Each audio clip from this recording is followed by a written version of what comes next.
রাধে রাধে বন্ধুরা, আমার চ্যানেলের নতুন আরেকটি ভিডিওতে তোমাদেরকে জানাই অনেক ভালোবাসা। গোপাল সোনাকে আজ নিয়ে যাব অঙ্গরাগ করাতে। তো সেই ভিডিওটাই আজ তোমাদের সাথে শেয়ার করব। তোমাদের সাথে কথা বলতে বলতে দেখো চলেও এসেছি। আমরা কোথায় এসেছি বলো তো? বনগাঁতে। বনগাঁই পল্লীশ্রীতে হরি মন্দিরের ঠিক বিপরীত দিকেই, মানে ঠিক পিছন দিকেই আর কি সেই অঙ্গরাগের দোকানটা। দেখো কত সুন্দর। এটা কিন্তু যে দাদার কাছে অঙ্গরাগ করাবো সেই দাদার বাড়িটার পুরোটাই কিন্তু এরকম সুন্দরভাবে ডেকোরেশন করা। এখানে এসে মনে হচ্ছিল আমি যেন বৃন্দাবনেই এসেছি। গোপাল সোনার আশীর্বাদে দাদার বাড়িটা কিন্তু বৃন্দাবনেই পরিণত হয়েছে। এখানে এলে এমনিই মন ভালো হয়ে যাবে। পুরোটা তো ঘুরে দেখাতে পারলাম না, এই এক সাইডের ভিউই তোমাদের সাথে শেয়ার করলাম। দেখো কত সুন্দর। বলতে বলতেই সেই দাদার হাতে কিন্তু আমি আমার গোপাল সোনাকে তুলে দিচ্ছি। আর এই দাদাই কিন্তু গোপাল সোনার অঙ্গরাগ করিয়ে থাকে।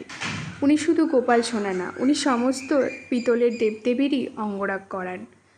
ওই দাদার মানে কি বলবো, ওনার সুনাম এত দূর দূরান্তে পৌঁছেছে, কত দূর দূরান্ত থেকেও কিন্তু ওনার কাছে সবাই অঙ্গরাগ করানোর জন্য আসে।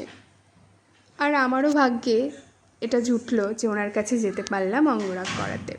তারপরে দেখো ওই দাদার যে দোকানটা আর কি, সেটা কিন্তু ওই দাদার বাড়ির সামনেই। আর দোকানের নাম হচ্ছে গিরিধারী স্টোর্স।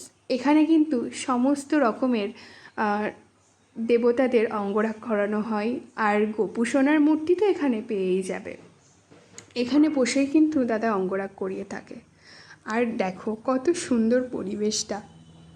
এখানে এলে সত্যি মনটা এমনিই ভালো হয়ে যাবে। এখানে শুধু গোপাল সোনা না, এখানে সমস্ত দেবদেবীরই কিন্তু অঙ্গরাগ করিয়ে দাদা রেখে দিয়েছে, দেখতেই পাচ্ছ। আর হচ্ছে এখানে কিন্তু দাদা একদম মানে বৃন্দাবন থেকে গোপাল সোনাদের নিয়ে এসে থাকেন। এই দেখো বৃন্দাবনের গোপাল কত সুন্দর, তাই না?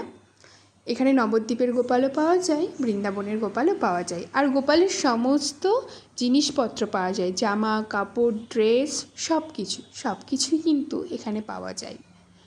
আর ইনি হচ্ছেন দাদার ইষ্ট দেবতা, মানে বাড়ির প্রতিষ্ঠিত গোপাল সোনা। আর এখানে যে সব থেকে বড় গোপাল সোনাকে দেখছো, ওটা কিন্তু দাদা নিজের ছেলে হিসাবেই রাখে। ওনার নামই কিন্তু গিরিধারী।